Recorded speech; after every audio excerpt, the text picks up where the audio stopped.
join together today to remember Marvin, and in our tradition we do so by looking into the book of Psalms for comfort. There it is written, Esayinai el heharim, me'ayin yavo Ezri me'im Adonai oseh shamayim va'aretz. I lift up my eyes to the mountains. What is the source of my help? My help comes from the eternal, maker of heaven and earth. God will not let your foot give way. Your protector does not slumber. The protector of Israel neither slumbers nor sleeps. God is your guardian. God is your protection at your right hand. The sun will not strike you by day, nor the moon by night. Adonai yishmor tzetecha uvoecha me'ata ve'ad olam. May the Eternal guard you from all harm. May the Eternal guard you in your going and your coming, now and forevermore. Amen. Mizmor leDavid, Adonai roi lo echsar, v'nodesha yarbitzeni. Al mei menuchot yinachaleni. The Lord is my shepherd, I shall not want. God makes me lie down in green pastures, leads me beside still waters, and restores my soul. You lead me in right paths for the sake of your name. Even when I walk through the valley of the shadow of death, I shall fear no evil, for you are with me. Your staff, your rod and your staff, they comfort me. You have set a table before me in the presence of my enemies. You have anointed my head with oil, my cup runneth over. Surely goodness and mercy shall follow me all the days of my life, and I shall dwell in the house of the Eternal forever.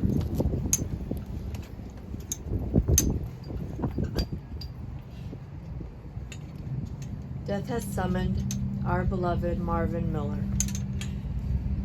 Our souls cry out unto you, O God. What are we? Are we the creatures of dust whose destiny is but to return to the dust from which we came? The ancient sage taught us, the spirit of the human being is the lamp of the Eternal. Not even the darkness of death can extinguish the light which the Eternal has kindled in the sanctuary of the human soul. Therefore, O God, we thank you in this solemn hour for that which was deathless in the life of our cherished Marvin, and which is now revealed to us in all of its beauty. For his love that united us in life and which death cannot sever. For his companionship which we shared along life's path and which still continues through the tenderness of memory. For the gifts of his heart and of his mind, which brought us joy and happiness and now have become a precious heritage of the Spirit. For all these and more, we give you our praise. Grant unto us, O God, the strength of all the generations of our people, who in the face of bereavement proclaimed, Adonai Natan, Adonai Lakach, Yehi Shem Adonai Mevorach. God has given, God has taken away, still, blessed be the name of God. An ancient people, we are well acquainted with grief and with the valley of shadows. Death and sorrow are not strangers to us, yet the centuries have taught us that a good name endures beyond the grave, and that there is strength in faith. With Job we say, Adonai Natan, God, you have given. You gave us a loved one who will not be forgotten. For all that was good and enduring in his life, we offer the deepest thanks of our hearts. Adonai Lakach, God, you have taken away.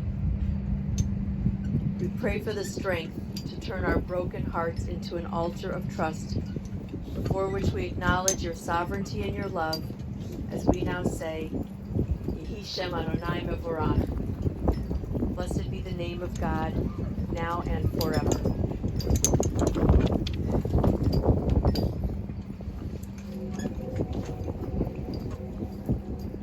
The Torah portion for this week has much to teach us.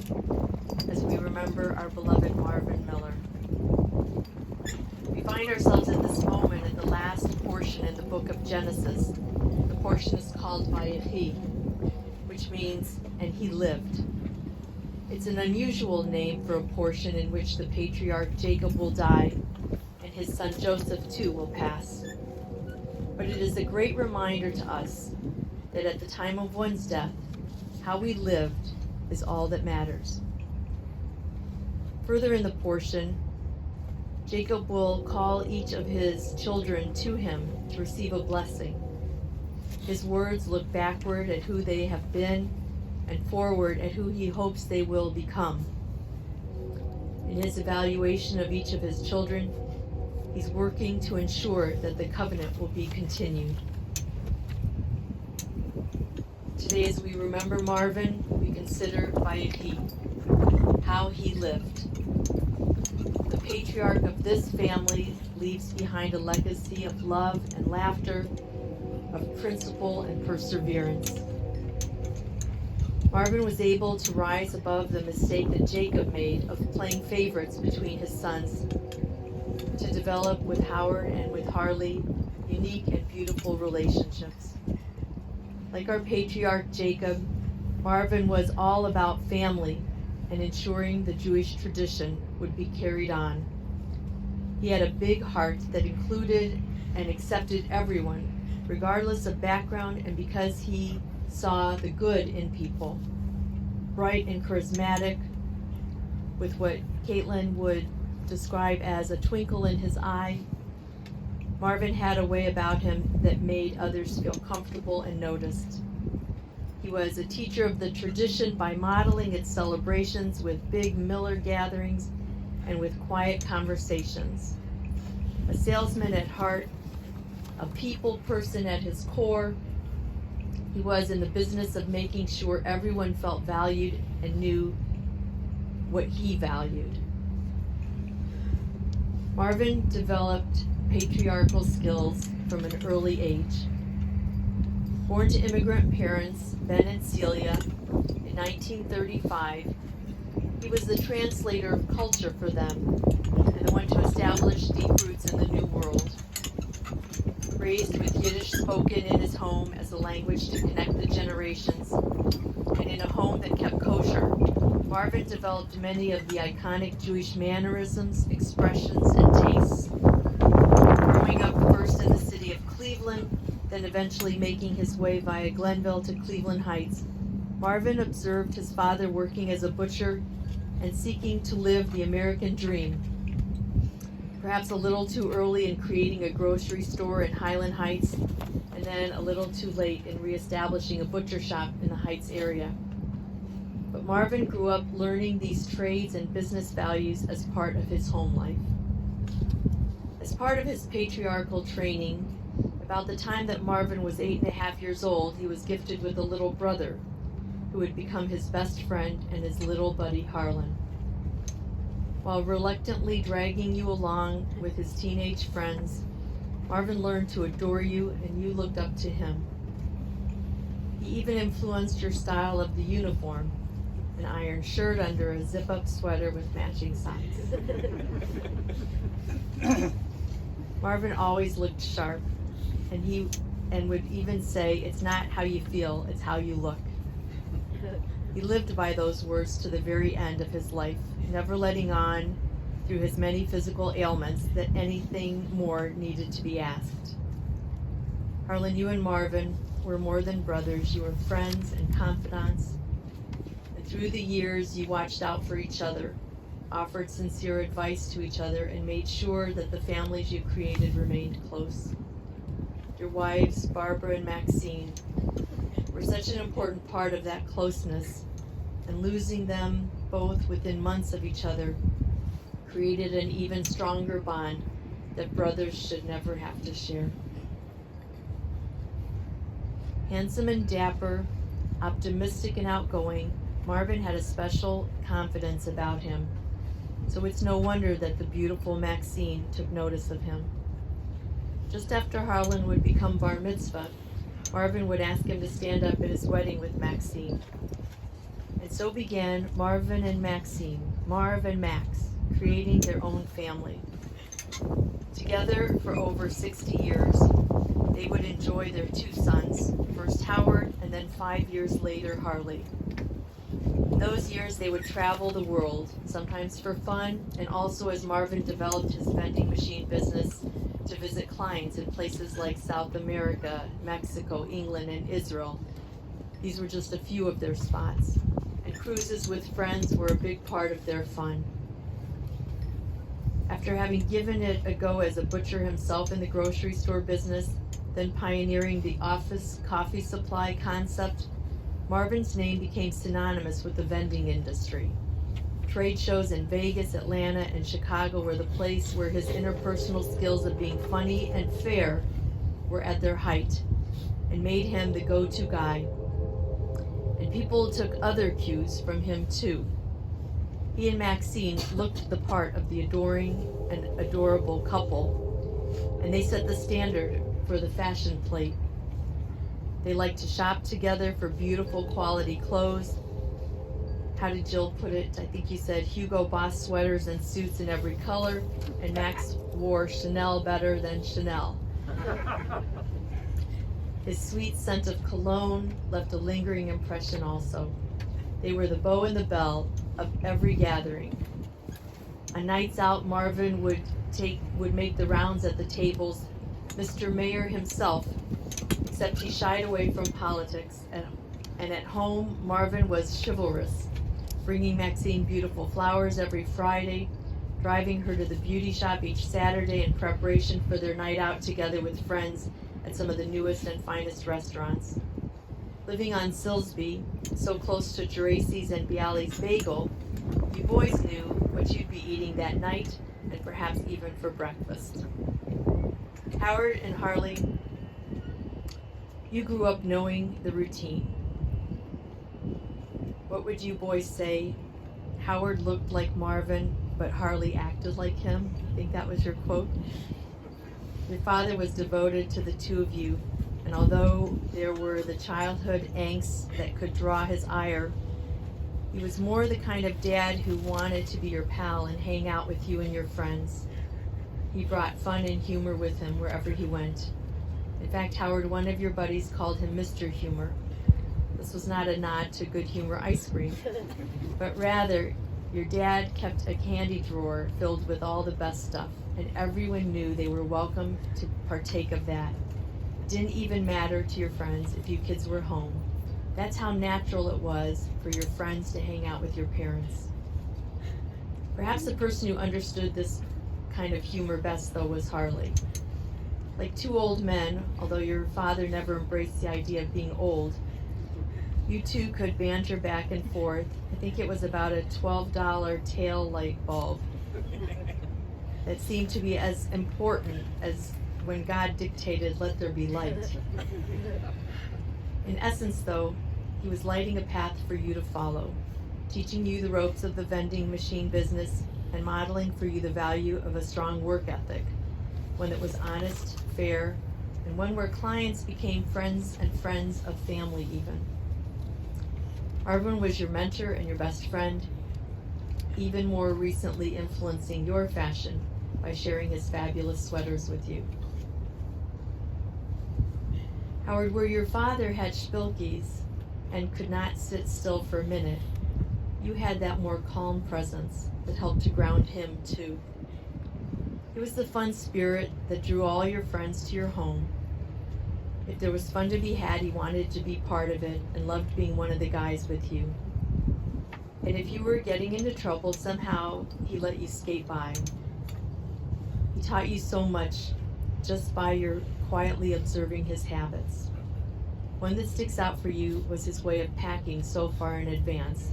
Not something you do.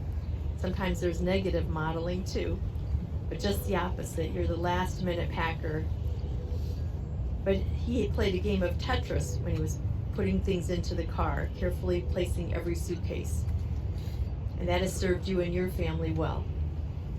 Howard, for you, your father was there for you growing up, and you made it clear to him that you were there for him as he was growing older.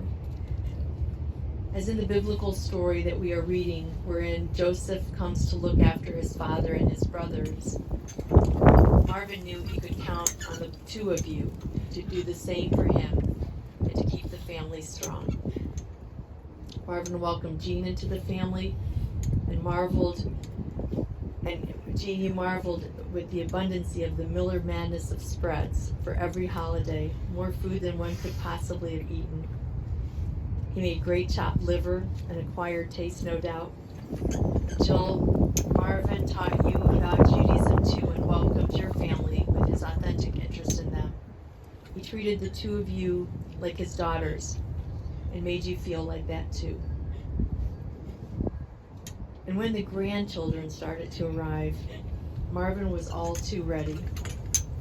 Because Howard and Jean, you started your family while Marvin was in his early 50s, he got to enjoy your two in a special way.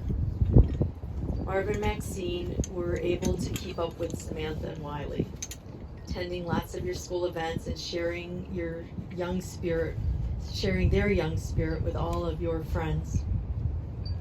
Samantha, those Saturdays hanging out with your grandmother at the beauty shop meant that you'd get to go to lunch with them both, and sometimes often shopping too. They loved dressing you in fancy stuff. You never seemed to wear that to the confirmation class I taught, though. And being the first to graduate college meant that your grandfather was able to come to Nashville and meet all your friends. While you take away a lot of your grandfather's best qualities of being able to talk with anyone and being kind to everyone. His way of entering a room and making others feel good is part of who you have modeled yourself after. He was also, as you remember, a good arbitrator of the afikomen at Passover. He never wanted anyone to feel badly, for not finding the afikomen, and made sure to include everyone and support them in this endeavor. However, Wiley, if you went outside the house to play in the backyard, that was a different story. He was sure to remind you not to step on the beautiful flowers he planted. If he had any hobby, it was probably that, of spending hours keeping the gardens full of flowers. And just when you two were getting too old to play, Lauren and Nate came along. Still young in spirit, Marvin would say he got 2 shots at grandparenting. And by the looks of it, he did it well on both counts. He was there for you, Nate, to hang out at your games, and you were watching him as he made his rounds at brunches or at your BBYO basketball games, making sure to give everyone a good kibitz. Sprinkling Yiddish words at you, he let you know that he adored you with his big hugs and by calling you his chief. Lauren, what a tribute to the way that Marvin had wanted to make sure that the covenant was passed on through his generations. When you became president of Kent Hillel, it couldn't have been a greater honor for him too. He was the man who held the torch high for you and lit your way, and you adored him in such a special way, introducing him to your friends who, as you said, thought he was so hot for a grandpa. The last few years have slowed him down a bit. But that he always looked good did not go unnoticed, even in the way his health started to fail. Marlene, you've given such good companionship to Marvin these last years. Friends with Maxine from the beauty shop, you knew the kind of person who Marvin was. What a godsend you two have been to each other, enjoying dinners together, having fun together, and really keeping his life full. Marvin did start to slow down just a bit. You could see it in the greater medical care he needed, but no one expected to be here this soon. Over the decades, I've had the pleasure of seeing Marvin at every family function in the Miller family, from bar and bat mitzvah ceremonies and confirmations, graduations, and anything that his grandchildren were involved in during those years. He was indeed the man who kept Judaism and family at the center, and he certainly leaves those same values to all of you. Regrets? He had a few. Most recently, the pandemic making it impossible for him to join Samantha and Wiley at their weddings. But he could toast you with love and welcome your loved ones even from afar. I imagine that's what you'll continue to do, that you'll be able to hear his voice in your hearts as you go on to celebrate the fullness of life with his jovial spirit as part of yours now. As we bid this fine patriarch our farewell, we recall that in the Bible, the whole of Egypt joined in the mourning period for Jacob. And there are many who mourn Marvin's passing, as is evident from this gathering today. As he's gathered to his ancestors, may he know that the future of his family is strong. Shortly, we will close the book of Genesis, and we will close the book of Marvin's life with this ceremony. And in Jewish tradition, when we close a book, we say the words, Chazak, Chazak, v'nitchazek. May we be strong, and may we strengthen each other. So may it be for this family, as we join with the sages to declare, Zichrono livracha. May Marvin's memory continue to make you strong, so that you can strengthen each other in the faith he so cherished.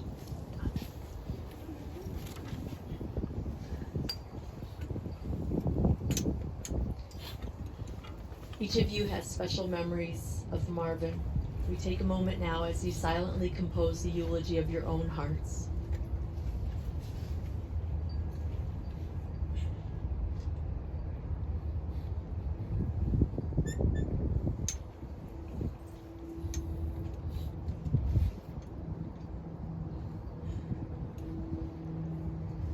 Yehi l'ratzonim refi v'hegyon libi lefanecha Adonai tzuri v'goali.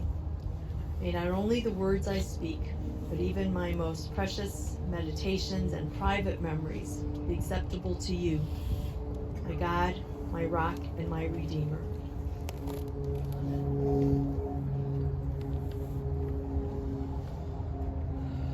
Our tradition teaches us birth is a beginning and death a destination, and life is a journey, from childhood to maturity and youth to age, from innocence to awareness and ignorance to knowing, from foolishness to discretion, and then perhaps to wisdom, from weakness to strength, or strength to weakness, and often back again, from health to sickness, and back we pray to health again, from offense to forgiveness, from loneliness to love, from joy to gratitude, from pain to compassion, and grief to understanding, from fear to faith, from defeat to defeat to defeat, until looking backward or ahead, we see that victory lies not at some high place along the way, but in having made the journey stage by stage a sacred pilgrimage.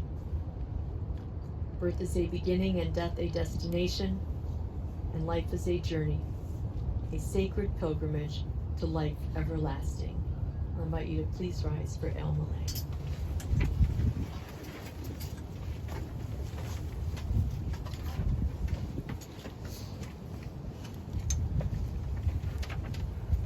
El Malay Rachamim, Shochein Ba'Maromim. Hamtzei Mincha Nechona Tachat Kanfei HaShekhinah. In Kedoshim Utehorim Kezohar Harakia Mazhirim Et Nishmat Moshe Yankov Ben Moshe Ben Benyamin Vechana Shel Halach L'Olamo Baal Harachamim Yastirehu Beseter Knafav L'Olamim Bitzror HaChaim Et Nishmato Adonai Hu Nachalato V'Yanuach B'Shalom Al Mishkavo V'Nomar Amen.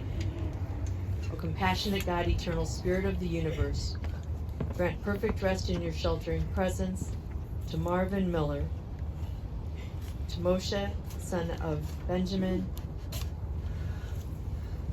who has entered unto eternity.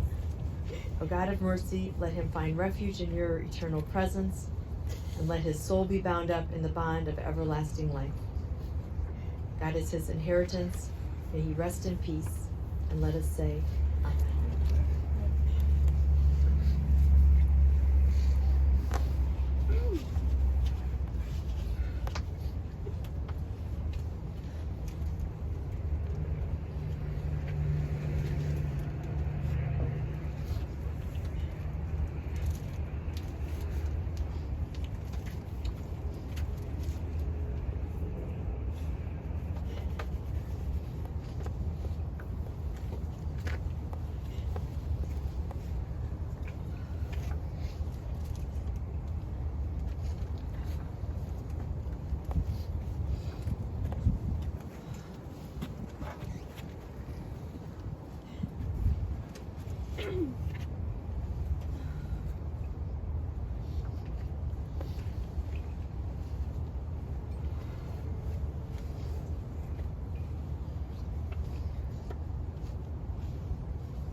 Dust returns to the earth as it was, the spirit returns to God who gave it. It's only the house of the spirit which we now lay within the earth. The spirit itself does not die. Receive in mercy, O God, the soul of our departed Marvin Miller. Grant him that everlasting peace which you have prepared for us in the world to come, though no human eye has seen, nor ear has heard, nor mind has compassed it. It is still our sure inheritance and our everlasting portion. In this spirit, O God, do we commit all that was precious to us into your safekeeping, as we now repeat the words hallowed by our tradition. We join together in the Kaddish prayer. Yitgadal v'yitgadash shemei Rabbah, v'yalma divrach hirutei v'yamlich malchutei, v'chayachon v'yomechon v'chayei dechol Beit Yisrael, v'agala v'zman karib v'imru amen. Yehei Shmei Rabbah Mevorach Leolam Ulalmei Almaya. Yitbarach, Yishtabach, Yitpa'ar, Yitromam, Yitnaseh. Yitadar, Yitaleh, Yitalal, Shmei Dekudisha Brechu. Le'ela min kol birchata v'shirata. Tushbechata v'nechemata. Da'amiran v'alma v'imru amen. Yehei Shlama Rabba min Shemaya v'chayim aleinu ve'al kol Yisrael v'imru amen. Oseh shalom b'mromav, hu yaseh shalom aleinu ve'al kol Yisrael v'imru amen. The miracle is ended. A precious soul returns now to his Maker. Hamakom yinachem etchem b'tok sha'ar avlei Tzion v'Yerushalayim. May God comfort you, along with all the mourners of Zion and of Jerusalem. In our tradition, the greatest mitzvah we perform is to help to bury the dead. It's something we do for them they can never repay us for. And so now you as family will participate in this ritual. The way you'll do it is you'll take the shovel in your hand, you'll place some of the earth on the casket, and then return the shovel back to the bucket. The idea is you can't pass your grief from one person to another, and therefore we don't pass our shovel from one person to another.